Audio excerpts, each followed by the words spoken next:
Shalom à tous, que la main de Dieu soit sur vous et que la grâce de Dieu vous accompagne dans le nom de Jésus-Christ. Que Dieu bénisse tout un chacun. Nous bénissons notre Père et nous rendons toute la gloire à ce grand Dieu. Et nous sommes là pour apprendre de lui et pour expérimenter sa gloire. Je prie que cette gloire du Dieu Tout-Puissant là vienne sur toi et te libère des hommes forts et des femmes fortes dans le nom de Jésus-Christ. Que tu expérimentes la gloire de Dieu cette année. Que tu expérimentes la gloire de Dieu cette année. Alléluia. Nous sommes en train de travailler sur un thème, la destruction de l'homme fort. Alléluia. Et la dernière fois, je vais faire un résumé, Jean 8, verset 32. Il dit, vous allez connaître la vérité et la vérité va vous affranchir, va vous rendre libre. Alléluia. Vous connaîtrez la vérité et la vérité va vous rendre libre. Donc la délivrance est le produit de la connaissance.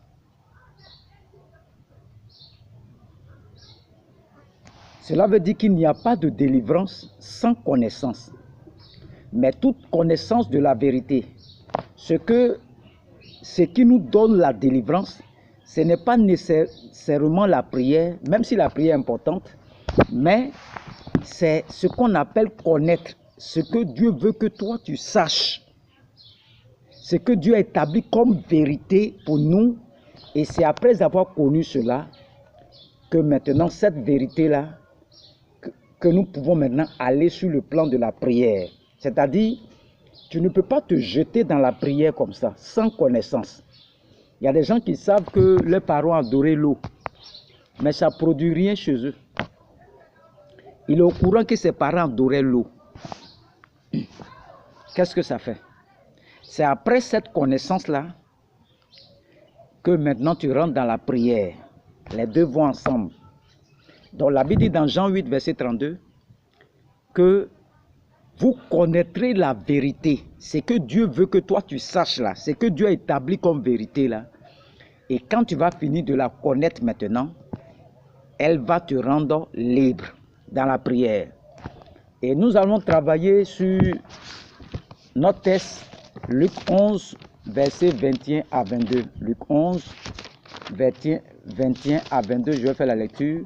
Lorsqu'un homme fort et bien armé garde sa maison, ce qu'il possède est en sûreté, mais si un plus fort que lui survient et le domine, il lui enlève toutes les armes dans lesquelles il se confiait et il distribue ses dépouilles.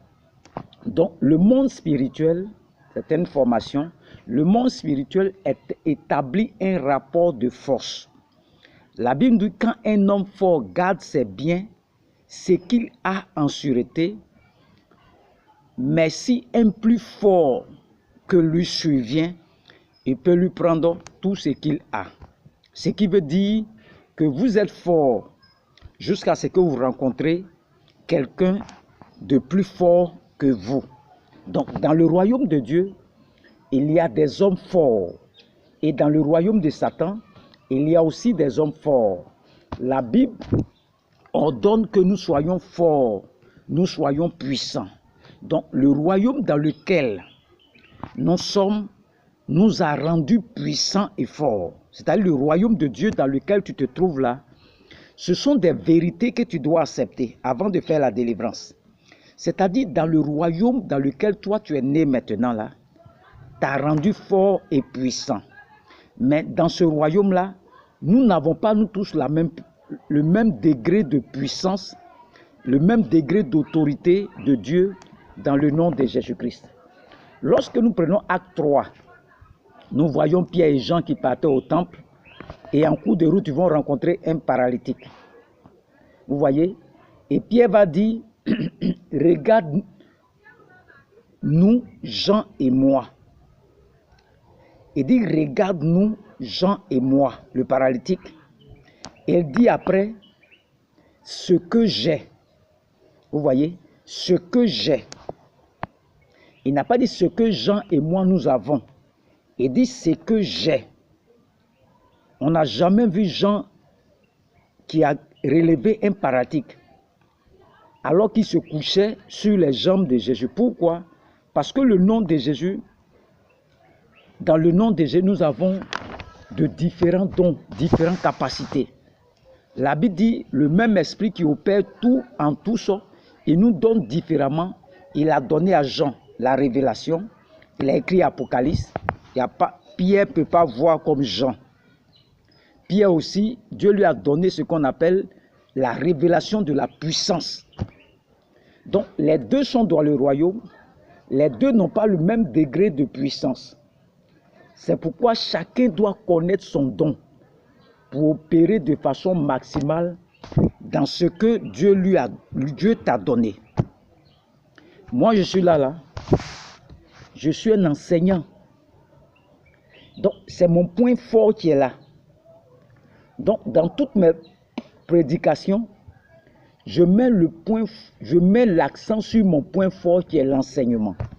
Quand vous me voyez sur les réseaux sociaux, malgré que je n'ai pas tout le matériel, mais tout le monde sait que je suis un enseignant. Tous les messages passent dans le monde entier. Tout le monde sait que je suis un enseignant. Donc, je mets l'accent sur ce que j'ai. Ce que je ne peux pas faire là, je ne vais pas là-bas. Parce que ce n'est pas mon don. Donc, dans le royaume, vous devez réaliser avec moi que vous êtes fort jusqu'à ce que vous rencontrez quelqu'un de plus fort que vous. Et la Bible dit, lorsque vous rencontrez quelqu'un de plus fort que vous, il peut vous arracher ce que vous avez. C'est tellement vrai dans l'esprit et c'est tellement vrai dans la vérité. Même si tu as une maison, quelqu'un est fort que toi, il veut venir tout prendre. Tu ne peux rien faire. Alléluia. Donc physiquement, il peut vous prendre votre téléphone et vous n'avez pas le moyen de résister contre lui parce qu'il est plus fort que vous. Spirituellement, il existe donc des hommes forts. Et quand eux, ils décident d'intervenir, ils peuvent même t'arracher ce que Dieu t'a donné. Donc chaque territoire que vous voyez là a des hommes forts. Chaque pays, chaque ville, chaque famille. Et aujourd'hui, je vais parler de l'homme fort dans la dimension familiale. Donc, il existe quelqu'un qui est caché derrière la scène de ta vie, qui travaille à la destruction pour prendre ce que Dieu te donne. Cette personne va tomber. Écoute l'enseignement là seulement. Après cet enseignement, elle tombera dans le nom de Jésus-Christ. Donc, il y a des méchants que le diable a placés à des endroits stratégiques bien précis pour nous voler. Et vous savez que le diable, c'est le voleur. Il a plusieurs stratégies pour nous voler. Mais il vole également par plusieurs méthodes. Est-ce que vous savez qu'un homme fort peut être loué pour vous piller, pour vous voler? Les gens peuvent aller louer des hommes forts, des voleurs, des bandits pour vous agresser. C'est tout à fait quand ils réalisent qu'ils ne peuvent pas, eux-mêmes, ils peuvent aller louer d'autres personnes pour vous faire du mal. Il y a des gens comme ça, ils sont allés prendre l'argent à la banque. Ils sont venus mettre dans leur maison, personne n'est au courant. La nuit, les bandits arrivent dans la maison. Ça, c'est ce qu'on appelle l'œuvre de l'homme fort. Il allait louer des bandits pour venir te faire du mal. Mais cette année-là, toi qui m'écoutes là, tu n'auras aucun malheur dans ta vie. Aucun, même s'ils ont prévu un malheur sur toi. En tant qu'homme fort du royaume aussi, je déclare que cette année, tu n'auras aucun malheur sur ta vie au nom de Jésus-Christ. Dis Amen seulement. Donc, qui est l'homme fort? L'homme fort n'est pas juste un homme. C'est une puissance qui contrôle et limite le progrès des membres d'une famille. C'est un esprit qui punit tous ceux qui veulent briser des lois en vigueur dans la dite famille. Et le problème avec cet esprit, c'est qu'il a la capacité de punir tous les hommes qui veulent briser des barrières. Il travaille non pas pour détruire à tout moment, mais pour vous faire échouer au point de votre succès. C'est-à-dire, c'est au moment où tu dois récolter le fruit que cet esprit se présente pour ruiner tout le travail que tu as commencé. J'ai commencé un projet ici, ça a tellement bien marché. À la fin, tout est mort. Tout est mort. Quand j'ai démarré, il n'est pas venu. Quand j'ai planté, il n'est pas venu. C'est quand je vais récolter là, il est venu piller tout. Il ne se présente pas à l'introduction. Il ne se présente pas au développement. Il se présente quand tu es sur le point de conclure, de récolter. C'est là l'homme fort vient maintenant. Et je suis venu avec une sainte colère de Dieu parce que tu n'as pas le droit d'échouer cette année au point de ton succès. Cet esprit caché derrière la scène de ta vie qui te fait échouer au point de ton succès sera désarmé et arrêté ce soir dans le nom de Jésus-Christ. Il sera arrêté au nom de Jésus-Christ. L'homme fort, je le répète, est un esprit qui a le pouvoir de dominer la situation actuelle. Ce que tu ne domineras pas te domine même si tu dis le contraire. La stérilité peut te dominer, la pauvreté, le chômage, le fait de perdre des opportunités à la dernière minute peut te dominer. Gagner et perdre pour se retrouver finalement à zéro peut être une réalité qui te domine. Donc l'homme fort est un esprit qui a la capacité de contrôler les pas que vous faites. C'est-à-dire les pas que tu poses là, lui contrôle ça. Et de faire en sorte que vous n'aboutissez pas au plan de Dieu pour votre destinée. Donc Dieu m'a envoyé pour libérer, pour livrer un combat. Et je veux te garantir que ce combat sera livré. Et tu en ressortiras plus que vainqueur au nom de Jésus-Christ. Je suis en train de parler à quelqu'un qui n'a plus le droit d'échouer au point de son succès à la dernière minute. Doit être capable, par le nom de Jésus-Christ, de changer les données et changer l'histoire de sa famille. Et si c'est à toi que je parle, alors ma parole s'attachera à toi et à ta destinée au nom de Jésus-Christ. Si c'est à toi que je parle ce soir-là, ma parole va s'attacher à toi et à ta destinée au nom de Jésus-Christ, afin que ta vie ne soit plus la même. Oui, je parle à une personne qui changera l'histoire de sa famille. Pour changer l'histoire d'une nation, Dieu n'a pas besoin de plusieurs personnes, toutes ces choses-là. Je viens te dire que tu es l'homme que Dieu a trouvé pour le changement des réalités et la situation dans son environnement. Tu reçois cela maintenant. C'est toi Dieu a choisi. Toi tu m'écoutes.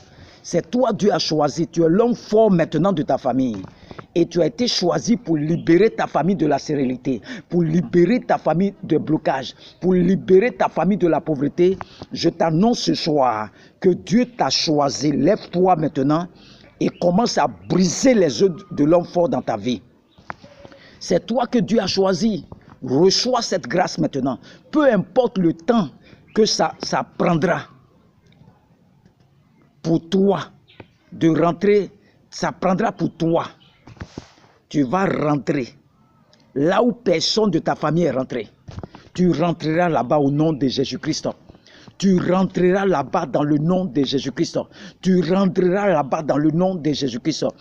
Il y a quelqu'un ici qui va s'en sortir avec le bébé que l'homme fort a bloqué. Je parle à quelqu'un qui m'écoute maintenant. Il y a des gens qui ont prié longtemps, qui ont leur dossier et leurs documents entre les mains d'un homme fort. Après cet enseignement, tu vas retrouver tes papiers, tes documents, ce qui a été enfermé dans le règne spirituel. Tu vas retrouver cela dans le nom de Jésus-Christ. Parfois, ce que nous ignorons, en tant que fils du royaume, C'est le processus par lequel Dieu travaille. Toute gloire qui naît en Dieu meurt en Dieu. Alléluia. Toute gloire qui naît en Dieu meurt en Dieu. C'est pourquoi la gloire de Jésus-Christ est née, la gloire de Jésus-Christ est morte, et quand elle est morte, elle est gardée dans le royaume de Dieu. Elle est restée dans le royaume de Dieu. Elle est restée dans le royaume de Dieu. Ta santé peut être gardée dans le règne des ténèbres. Mais je t'annonce ce soir que tu vas récupérer ta santé dans le nom de Jésus-Christ. Tu vas récupérer ta bénédiction dans le nom de Jésus-Christ. Tu vas récupérer ta santé dans le nom de Jésus-Christ. Que Dieu vous bénisse. Que Dieu vous bénisse au nom de Jésus-Christ. Amen.